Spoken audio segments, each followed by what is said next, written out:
अस्सलामु अलैकुम वरहमतुल्लाहि वबरकातुह। हामिद व मुसल्लिन अम्मा बाद।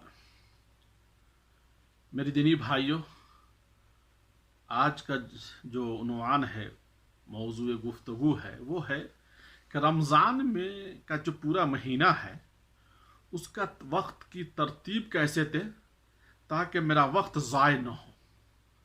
इंसान को पूरे साल की ज़िंदगी को एक जदवल, एक रूटीन होना चाहिए और पूरी ज़िंदगी उस रूटीन के मुताबिक गुजारना चाहिए। बग़ैर रूटीन की ज़िंदगी ये बिल्कुल फौजा वाली ज़िंदगी है, इसका कोई मकसद नहीं होता है। इसलिए ख़ास तौर से रमज़ान के महीने का एक हर इंसान को एक रूटीन बनाना चाहिए, सुबह से लेकर सोने के वक्त तक, ताकि हम उस वक्त का पूरा इस्तेमाल कर सकें, वक्त ज़ाय न हो। इसलिए आज मुख्तसरन एक मशवरतन एक क्या कहते हैं जदवल, एक प्रोग्राम, एक रूटीन में बता रहा हूँ। ये एक मशवरा के तौर पर है। आप इस रूटीन में तकदीम ताखीर, ज़्यादा कमी करने के हकदार हैं, कर सकते हैं। एक मशवरा के तौर पर मैं एक मुँह पेश रहा हूँ। और सबसे पहले मुसलमान को सहर के वक्त से शुरू करना चाहिए। और सहरी के वक्त में इंसान को थोड़ा सहरी से पहले जगना चाहिए और सहरी से काफ़ी वक्त पहले जगना चाहिए, इसलिए कि ये बहुत ही अहम वक्त है, बहुत ही अहम वक्त है, अफजल वक्त है। वो ऐसा वक्त है कि इस वक्त में अल्लाह तबारक व तआला समाए दुनिया पर आकर, ये सुलुसुल लैल, आखिरी तिहाई रात होती है, जिसमें अल्लाह तबारक व तआला आखिरी आसमान पर, आसमाए दुनिया पर आकर आता है, नाजिल होता है और अपने बंदे के दुआओं को कबूल करता है। इसलिए वक्त को गनीमत शुमार करना चाहिए इंसान को, और वक्त सहरी से वक्त से पहले जगना चाहिए। और उसमें कम से कम रमज़ान ही में 2 रकात नमाज पढ़कर वित्र पढ़ ले उस वक्त, और उसमें दुआ खुशू के साथ मांगे और अपने सहरी को मुताखर करे, ताखीर से सहरी करे। और अल्लाह के रसूल सल्लल्लाहु अलैहि वसल्लम की सुन्नत है सहरी को ताखीर करना। आप सल्लल्लाहु अलैहि वसल्लम सहरी जब करते थे तो सहरी और आज़ान फजर के माबैन सिर्फ इतने ही वक्त होता था कि आप 50 आयतें पढ़ लिया करते थे। तो यह हमको कोशिश करना चाहिए कि हम फजर से और पहले अज़ान से पहले ही मुस्तैद हों। सहरी कर लेने के बाद अज़ान फजर से पहले तैयार होकर वज़ू करके, मिसवाक करके, वज़ू करके मस्जिद में हाजिर हों। कुरान तहियतुल मस्जिद पढ़े सबसे पहले, वज़ू कर ले घर में, घर से वज़ू कर चले। उमूमन लोगों को देखते हैं घर में सहरी किया या हर वक्त में रमज़ान और गैर रमज़ान में भी, और चले जाते हैं मस्जिद में वज़ू करते हैं, जिससे एक सवाब से महरूम हो जाते हैं। इंसान को कोशिश करना चाहिए कि हम अपने घरों में वज़ू करें और हर कदम के एवज़ अल्लाह तबारक व तआला एक नेकी और एक गुनाह को आपके लिए मिटाएगा। जितना लंबा आपकी, जितने दूरी आपकी मस्जिद होगी, जितना ज़्यादा आप चलेंगे उतना ही आपको ज़्यादा सवाब होगा। और उसके बाद रमज़ान मस्जिद में पहुंचने के बाद 2 रकात तहियतुल मस्जिद पढ़ें। ये कि अल्लाह के रसूल सल्लल्लाहु अलैहि वसल्लम फरमाते हैं कि उस वक्त तक मस्जिद में कोई नहीं बैठे जब तक कि 2 रकात नमाज ना पढ़ ले।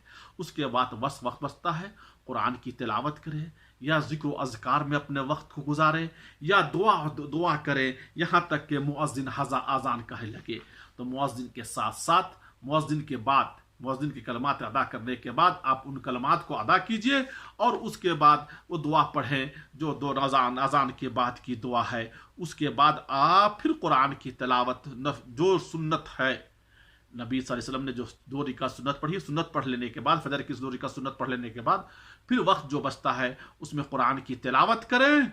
अफजल और बेहतर है कि कुरान की तिलावत करें, और नहीं तो फिर दुआ करें और इंतज़ार करें। जो इंसान मस्जिद में बैठकर नमाज का इंतज़ार करता है वो नमाज के हुक्म में शुमार किया जाता है। नमाज अदा करने के बाद, जमात के बाद, सलाम फिरने के बाद वो अज़कार दुआएं जो नबी सल्लल्लाहु अलैहि वसल्लम अस्तग़फिरुल्लाह से लेकर इखलास, सूरह इखलास और कुल औज़ु बिन्नास, कुल औज़ु बिल फलक, तमाम जितनी आयत दुआएं हैं सबको पढ़ें। उमूमन मैं देखता हूँ, ये मुलाहिज़ा करता हूँ کہ उमूमन लोग सलाम फिर लेने के बाद 2 रकात सुन्नत पढ़कर अपने घर को चले जाते हैं। और ये अहम सुन्नत जो नबी अकरम सल्लल्लाहु अलैहि वसल्लम नमाजों के बाद दुआएं पढ़ते थे, इससे हम गाफिल हैं। इस दुआ पर भी मदामत बरतना चाहिए। और नमाज ख़त्म होने के बाद आप अगर आपके पास वक्त है तो आप बैठे रहें मस्जिद में यहाँ तक कि सूरज तुलू हो जाए।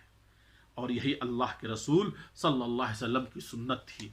और उसके बाद 2 रकात नमाज पढ़ें और 2 रकात नमाज पढ़ लेने के बाद आप जाएं, या आप नमाज को चले जाएं, आप नमाज को ताखीर करके भी पढ़ सकते हैं। अल्लाह के रसूल सल्लल्लाहु अलैहि वसल्लम की हदीस है कि शिद्दत, जब तपिश में शिद्दत हो जाए, सूरज में गर्मी हो जाए, तब ये नमाज पढ़ो। अफजल है कि उस वक्त नमाज पढ़ी जाए।